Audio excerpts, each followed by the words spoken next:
puedes planear tu pensión con esta modalidad de seguros voluntarios si estás con la ley anterior. Con la ley nueva, pues también tú puedes aportarle más a la Afore, pero tu planeación pues sería en aportarle más a la Afore. A diferencia de con la ley anterior, que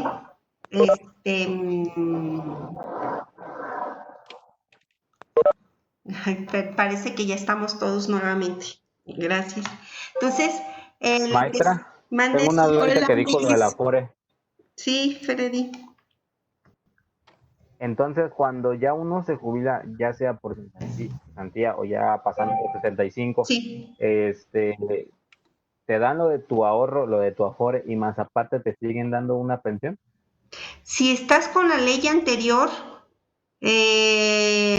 si eres de la, estuviste trabajando hasta el 2008, ¿no? si estuviste trabajando hasta antes del 97. Sí, Ay, Lucera, me bien mal con esos números. Ustedes todavía no No, nacían. pero yo estaba leyendo eso que todavía alcanzaban los que habían hecho eso antes del 2008. Me mintieron, Lucera. La ley nueva entró en julio del 97. Entonces, los que ya entraron a trabajar posterior del 1 de julio del 97 para acá como su primera vez que trabajaron, entonces ya no tienen derecho a jubilarse con la ley anterior.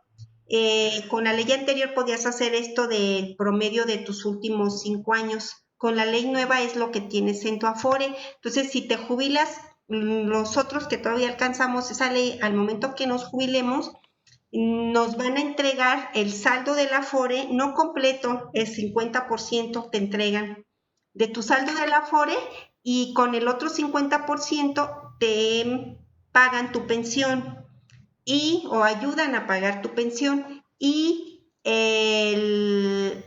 ustedes que ya están con la ley nueva, no, con lo que tienen en su Afore, con eso van a financiar su pensión, no les van a regresar nada. Ese dinero que tienen en la Afore es para que con ese se pague la pensión. Entonces te lo van a entregar todo, pero en mensualidades como a través de la pensión. No, eso es pura mañosidad, maestra. Me voy a morir de viejo, entonces. Es que sí fue el cambio. ¿Cuánto me van a dar de pensión? ¿Mande? Unos ¿qué? 4,000, 2,000, 3,000 pesos.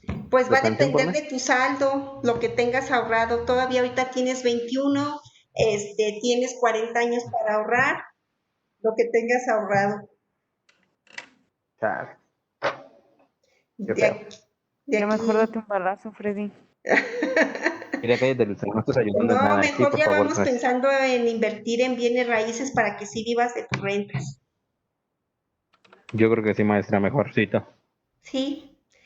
Como están las Afores ahorita, pues la verdad es que los rendimientos no son tan altos y no se está generando suficiente como para que tengas una pensión alta. Les comentaba que lo que hay ahorita estadísticas de lo que ya se ha empezado a jubilar, que las personas que ya están iniciando apenas ahorita en estos meses se iniciarían las primeras personas, así apenas este mes de julio, son los primeros que ya están cumpliendo los 23 años con la nueva ley y que ya van a empezar a jubilarse en México. Todavía nadie se jubila por retiro, cesantía y vejez, con la nueva ley, con esta ley de Afores. Los que están recibiendo pensiones a través de sus Afores no son por retiro, cesantía y vejez, son pensiones de invalidez y vida. Entonces, que las viudas, que los huérfanos, pues les han pagado sus pensiones con esa Afore, con lo de las Afores. Pero ya por vejez y cesantía, apenas yo creo que para principios del próximo año empezarían a jubilarse las primeros. Entonces, ahora que les hagan sus cálculos, vamos a ver cómo quedan sus pensiones. Pero en Chile y en otros países que ya tienen este sistema de Afore por más años, Ellos, según las estadísticas, están quedando las pensiones a un 30-40% del sueldo de los trabajadores.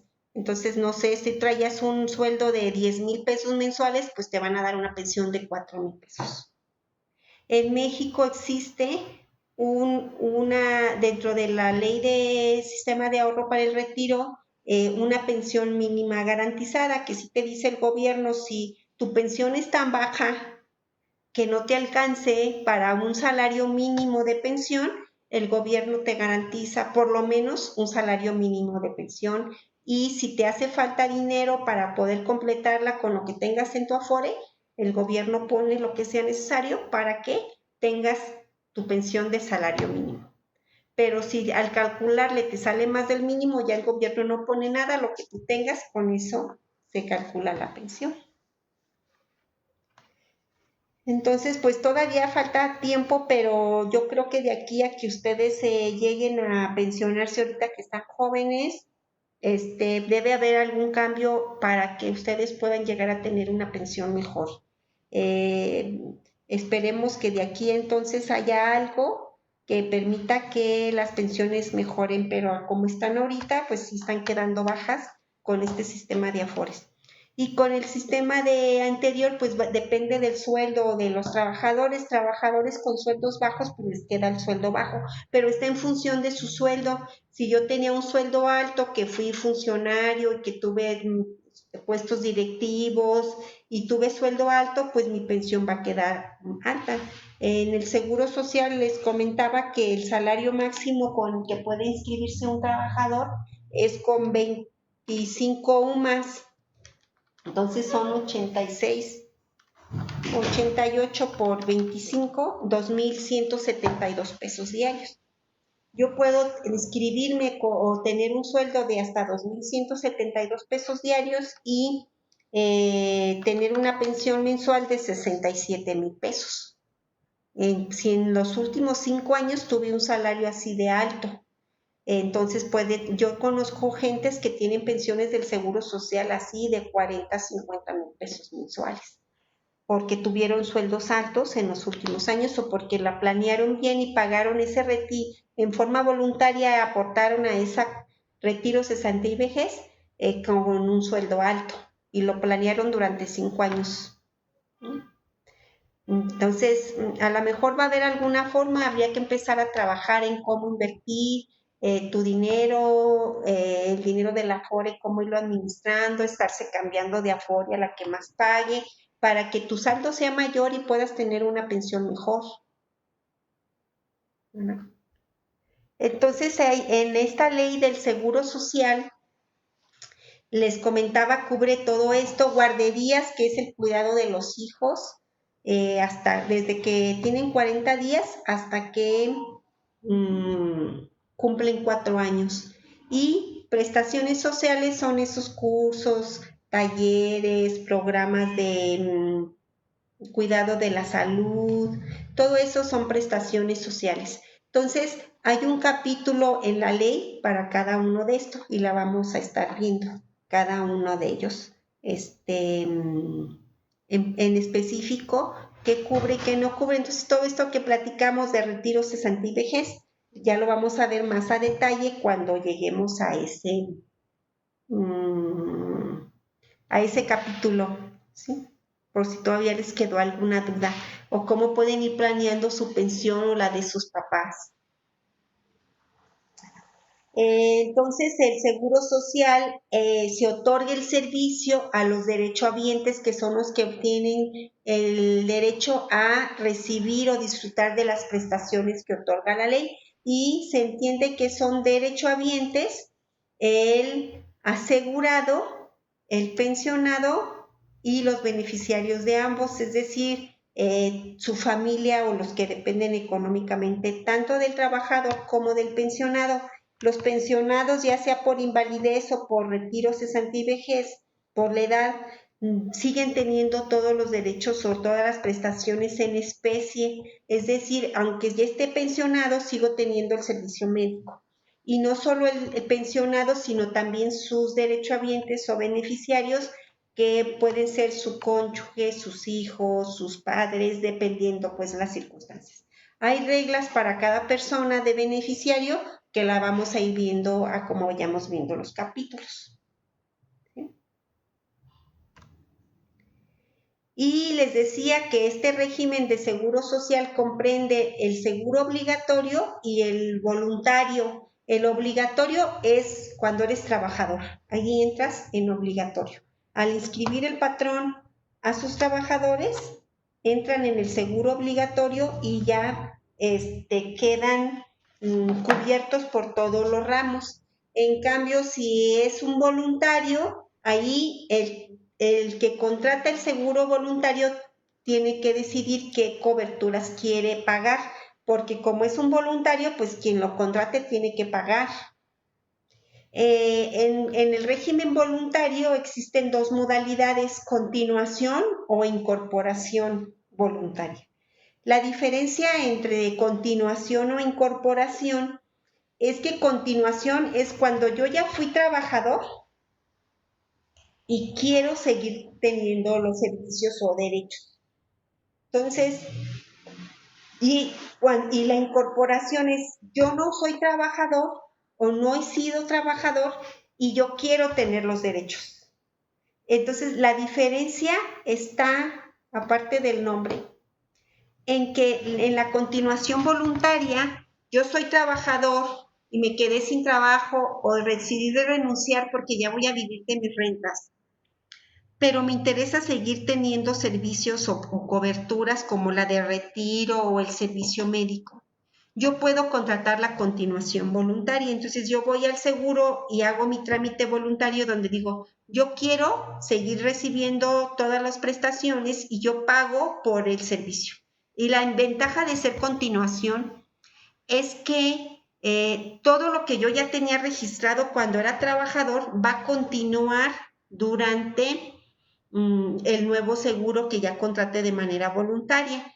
Por ejemplo, si a lo mejor yo tengo asegurada a mi mamá y mi mamá es diabética, entonces cuando yo contrate la continuación van a seguir atendiendo a mi mamá que es diabética, porque yo ya venía con ella como beneficiaria y ella ya la tenían registrada, que está enferma y la siguen atendiendo y no tengo ningún problema. En cambio, en la incorporación voluntaria es como si yo contratara un seguro de servicios médicos particular en el que me dicen, a ver, tú eres primera vez que vienes, a ver, te tengo que hacer exámenes médicos a ti, que no estés enfermo, si estás enfermo no te voy a dar el seguro, si alguno de tus beneficiarios está enfermo no entra. Entonces, si yo entro como incorporación voluntaria y mi mamá está enferma de diabetes, a ella no la van a atender. Nunca me van a vender el seguro para ella. ¿Por qué? Porque me dicen, es que yo no puedo contratar el seguro de una persona que ya está enferma, porque sabe el seguro social cuánto le va a costar la enfermedad, ¿no? Miss, Sí, sí, Andrea. una pregunta. Y por ejemplo, ¿el seguro es el régimen voluntario en comparación a otros seguros es del mismo precio o si es más barato Es o lo qué mismo precio tiene? precio, si contratas continuación o incorporación es el mismo precio. Le sale un Pero por poquito, ejemplo, si sí, yo contrato un seguro médico con, no sé, con una compañía de seguros ajá, o en sea, si es más particular, barato o ya da lo mismo. sale más barato en el seguro social. Y la diferencia entre los seguros particulares, es decir, yo voy a Inbursa o a esas aseguradoras, a Nacional Provincial y esas que venden esos seguros de gasto médico. Tiene cobertura por año, pues pagas y te cubre un año, ya como igual que el carro, no te enfermaste en todo el año, qué bueno, y ellos se quedan con el dinero y tú tienes que volver a pagar para estar cubierto en el siguiente año. Igual es en el IMSS, pero el costo es mucho más barato, porque acá es un seguro de familia donde incluye a todos los de tu familia, te cobran por miembro de la familia, pero no sé, te están cobrando entre 1,500 2,000 pesos por cada miembro de la familia, dependiendo la edad. Entonces, no sé, un seguro para toda la familia te puede costar 10,000 pesos en el IMSS. En cambio, en una compañía de seguros, a lo mejor esos 10,000 pesos te cuesta por una sola persona, dependiendo su edad. Porque entre más grande estás más propenso a enfermedades y te cobran más caro, ¿verdad? Entonces sí es mucho más barato pagarlo en el seguro. Y te cobran pues las primas como pagan los patrones. Nada más en el seguro de médicos sí te cobran el seguro de familia, que sale más barato que si lo paga el patrón. Porque, por ejemplo, yo tengo un seguro voluntario, pago por año. Yo pago, bueno, yo no tengo beneficiarios, es solo para mí, pero yo pago 8,000 pesos en un año. Me cubre todo el año y cubre todos los ramos. Tengo gastos médicos, tengo invalidez y vida, tengo retiro, cesante y vejez. Por los 8,500 pesos que pago, eso más o menos viene siendo entre los 12 meses, me sale como a 700 pesos mensuales. Eso nunca lo voy a tener en un seguro particular, ni me va a cubrir todo el retiro y yo tengo derecho a una pensión y yo tengo derecho al servicio médico y todo.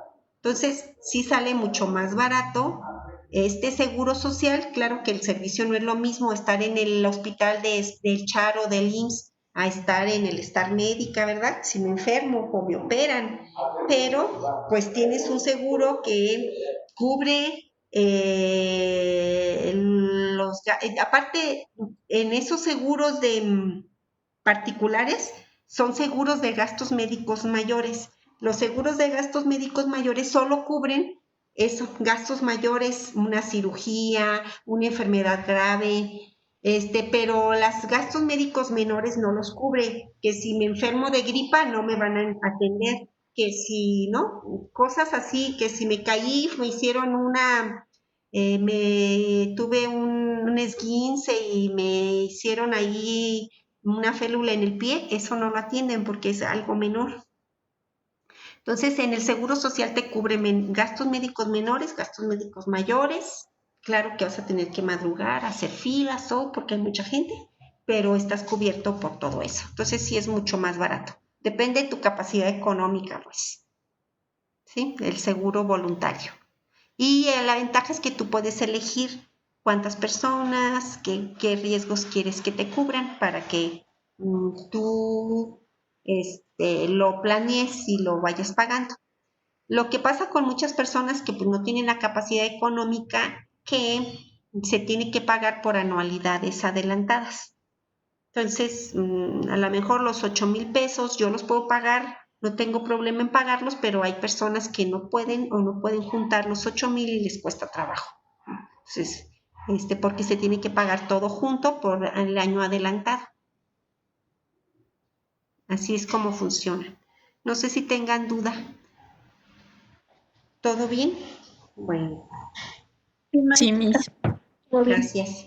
El régimen obligatorio, entonces aquí en el régimen obligatorio van a entrar todas las personas que sean trabajadores, es decir, los que presten un servicio personal subordinado, ya sea eventual o permanente. Es decir, si yo contrato a una persona de manera eventual por 15 días para que me ayude a hacer un trabajo X y todo, y nada más lo contraté por 15 días, estrictamente tendría que darlo de alta en el IMSS, porque es un trabajo subordinado y hay una relación laboral. Desde un día tengo que darlo de alta en el seguro, porque muchos patrones dicen, es que esta prueba por 30 días, ya después que decidamos si se queda o no se queda, vemos lo del seguro. Y lo que dice la ley, tanto la Ley Federal del Trabajo como la Ley del Seguro Social, es en cuanto inicie la relación laboral, es sujeto de aseguramiento y tendrías que darlo de alta desde el primer día.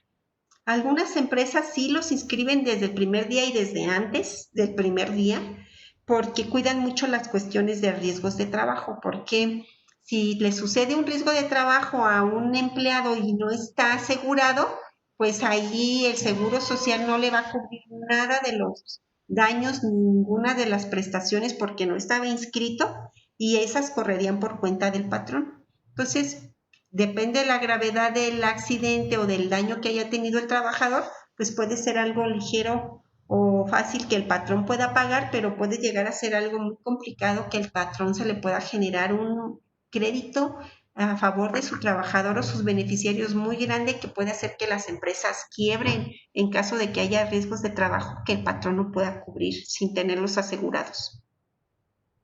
Maestra, Sí, ¿sería factible si, por ejemplo, una persona que tiene un negocio se quiere dar de alta como trabajador, bueno, quiere cotizar como trabajador para que él también tenga, no sé, una pensión o algo así, y que el el negocio patrón, no esté a su nombre? ¿Se puede? Ajá.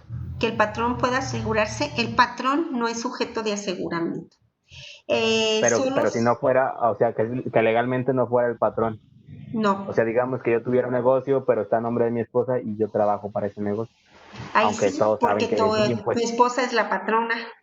¿Ve? Aunque también en esas relaciones laborales en que son familiares como los cónyuges, el IMSS dice no, es que ahí no hay subordinación, porque entre esposos no hay subordinación, aunque sí se haya, porque siempre la esposa manda y tiene que hacer el esposo lo que diga la esposa, ¿verdad? Entonces sí hay subordinación, pero el Seguro Social dice no, es que ahí no hay subordinación y esa relación laboral no es real, es improcedente.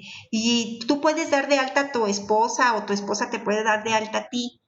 Y el seguro no se va a dar cuenta porque ellos pues reciben un nombre y pues no tienen el acta de matrimonio a la mano, entonces ellos te reciben a alta y tú pagas y pagas y pagas. A lo mejor cuando sucede un riesgo, que ya vengan de por medio, sobre todo, costos grandes para el IMSS en el caso de enfermedades crónicas que le salen caros al IMSS, no sé, una diabetes, un cáncer, y esos de los riñones, que el Seguro Social le sale cara, en ese caso es cuando ya empiezan a revisar los expedientes y dicen, ah, mira, la patrona es su esposa, ¿verdad? Y ahí pueden decirte, ah, la inscripción fue improcedente, te cancelo todo tu trámite y me pagas todo lo que servicio médico que ya utilizaste. Y te cobran eso, le llaman capital constitutivo. Te cobran todos los servicios porque ellos dicen, no, no existe la relación laboral. Si tú compruebas que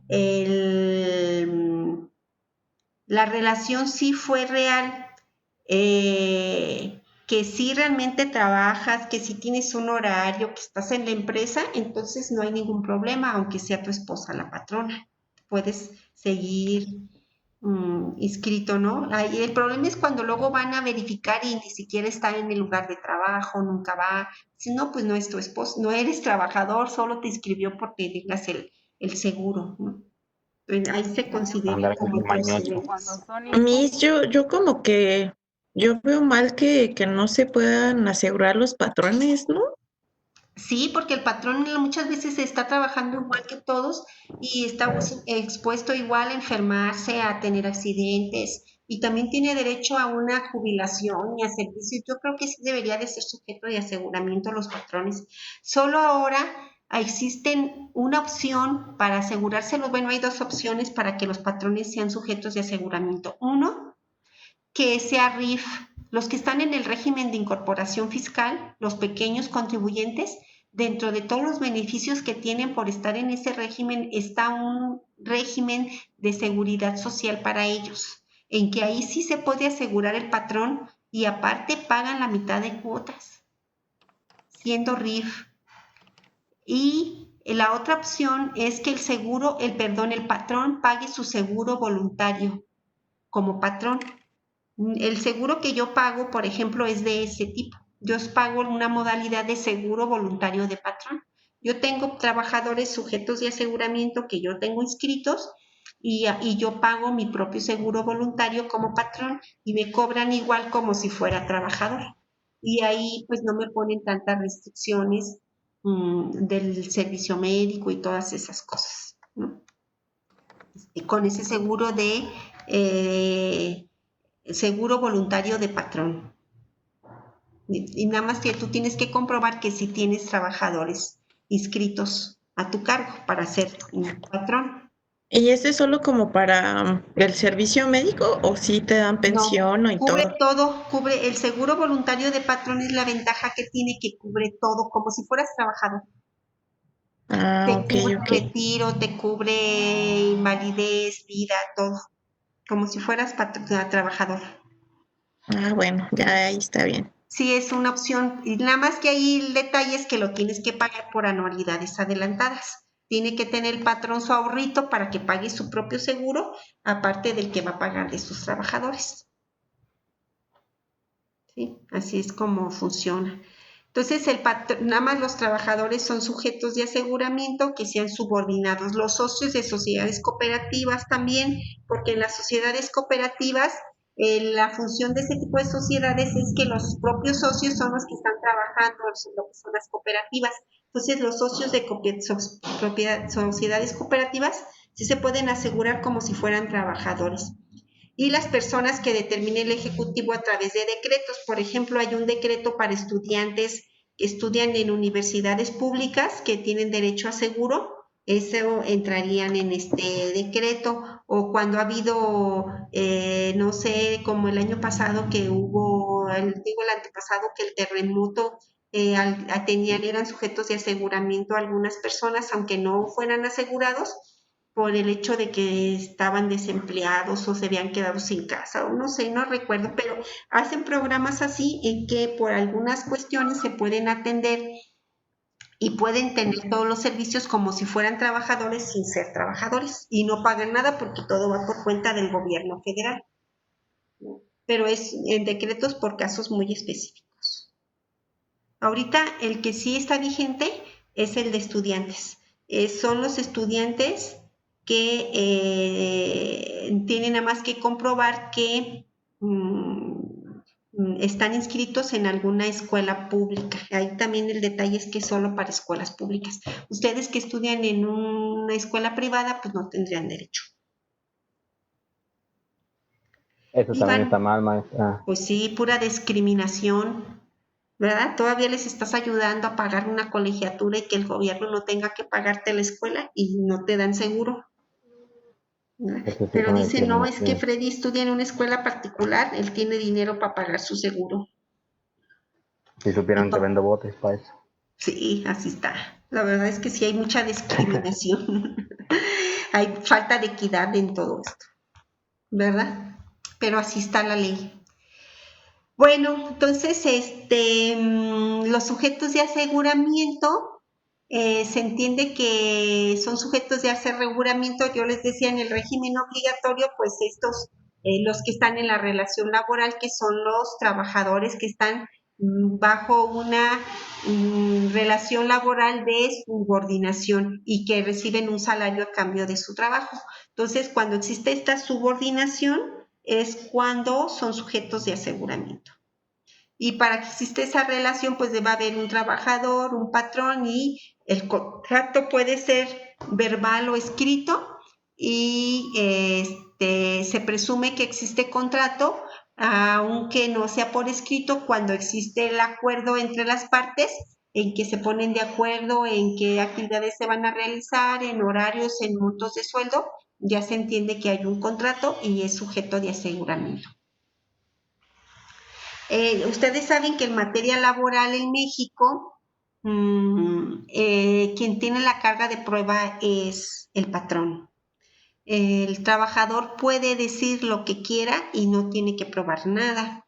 Entonces, en los documentos como el contrato o los recibos de nómina, para quien van a ser útiles es para el patrón, para probar los acuerdos realizados, porque si no tiene contrato firmado el patrón, el trabajador puede decir cualquier cosa y el patrón tendría que comprobar con sus propios medios lo que pueda tener él y que lo que dijo el trabajador no es verdad. Y si el patrón no tiene con qué comprobar, pues en la Junta de Conciliación o los tribunales laborales le van a dar el gano al trabajador porque el patrón no tiene cómo comprobar que lo que dice el trabajador no es cierto. Entonces el trabajador no necesita ningún documento para ir a decir algo a la Junta o a presentar una demanda, y el patrón sí tiene que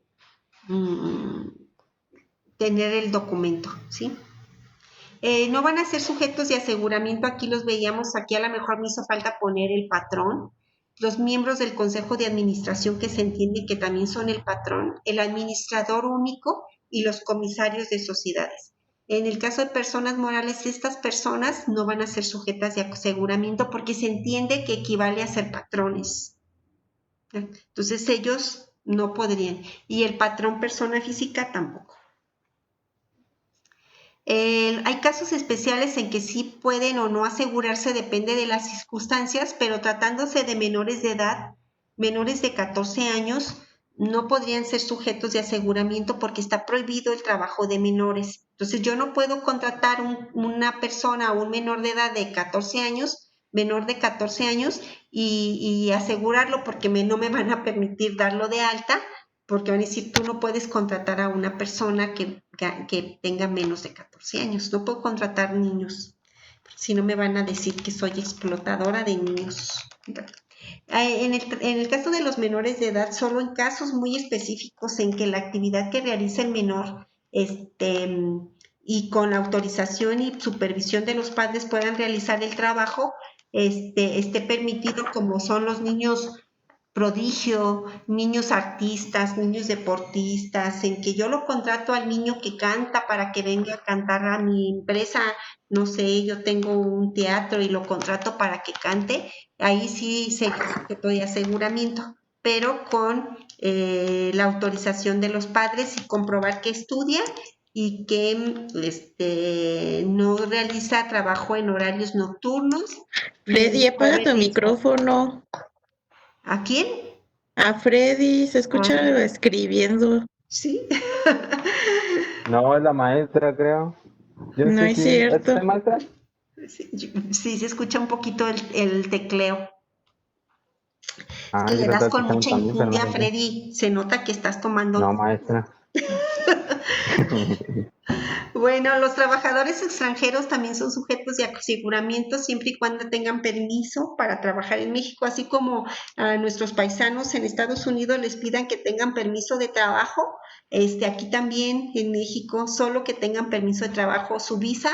Si es de turistas, no podrían asegurarlos porque estarían ilegales trabajando. Solo pueden trabajar que tengan su permiso migratorio para poder trabajar.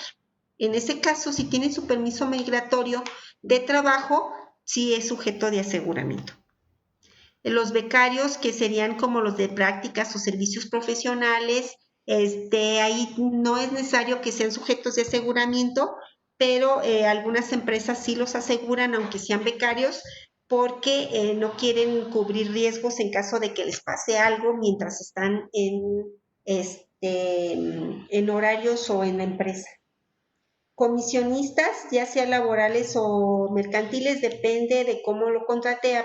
Los comisionistas son los que trabajan por comisión. Por lo regular son los agentes vendedores en que trabajan por una comisión. Entonces, si yo lo contrato como un comisionista mercantil donde no hay subordinación, no tendría que asegurarlo. Pero si hay subordinación, tendría que asegurarlo. La diferencia en que haya subordinación o no en el caso de un vendedor, por ejemplo, sería que si el vendedor, yo le digo, mira, este es un catálogo de lo que tú vas a vender o puedes vender, tú puedes ir o te doy una ruta, no sé, y tú vete al norte de la ciudad y tú puedes ir a vender y a ofrecer el producto casa por casa o como tú quieras, a la hora que quieras, como tú quieras vender, hacer tu publicidad como quieras vender por internet. Yo lo que quiero es que vendas. Ese es uno independiente que sería un comisionista mercantil, no hay relación laboral, porque no tienes un horario, no estás subordinado, no te limito a ventas, ¿no? En cambio, el laboral es cuando tienes que cumplir un horario, yo te voy a decir a quién vayas a venderle, yo te voy a dar todas las indicaciones, entonces ahí sí hay subordinación. Y si es laboral, el comisionista tiene que asegurarse, si es mercantil, no tendría que asegurarse. Entonces habría ahí esa diferencia. Los agentes de seguros por lo regular trabajan como comisionistas mercantiles y no son sujetos de aseguramiento. Los vendedores y revendedores ahí también es casi lo mismo porque trabajan a comisión. Si les pago un sueldo fijo, pues de entrada ya son laborales. Y los profesionistas, ahí depende de si es independiente o no es independiente, si está subordinado o no está subordinado. El contador de empresa que tiene un horario, que tiene que ir a una hora y sale a determinada hora, o el administrador que está dentro de la empresa, ese sería subordinado, tiene que estar asegurado. Pero si es un profesionista independiente, como en mi caso, que yo asesoro empresas, pero yo tengo mi oficina, yo no tengo que ir a la empresa, o si voy es eventualmente nada más para checar, para revisar. Aunque me digan, tienes que hacer la contabilidad aquí en la empresa, pero yo voy a la hora que quiero, yo pongo mis horarios, yo veo cómo lo voy a hacer el trabajo, soy independiente, no soy sujeto de aseguramiento. Pero si tengo un horario, si me están diciendo cómo haga el trabajo, me piden que pase informes, todo eso, soy subordinado, sería sujeto de aseguramiento. Entonces, saber si es o no tengo que asegurar a un trabajador o a una persona va a depender de eso, de si hay o no hay subordinación. No sé si hasta aquí tengan alguna duda. ¿Todo claro? Entonces, hasta aquí lo dejaríamos y ya mañana vemos esta parte de las bases de cotización y cuotas. Y comentamos la tarea que les dejé. No sé si tengan alguna duda. No, maestra. Maestra, en este haríamos algún ejercicio, o bueno, más bien junto con lo de la tarea. ¿Mande? Ay, En Freddy. este tema Eso ya haríamos pasó, algún Freddy. ejercicio. No, no, de esta parte no habría ejercicios y solo nos limitamos a la tarea que ya les pedí del cuestionario.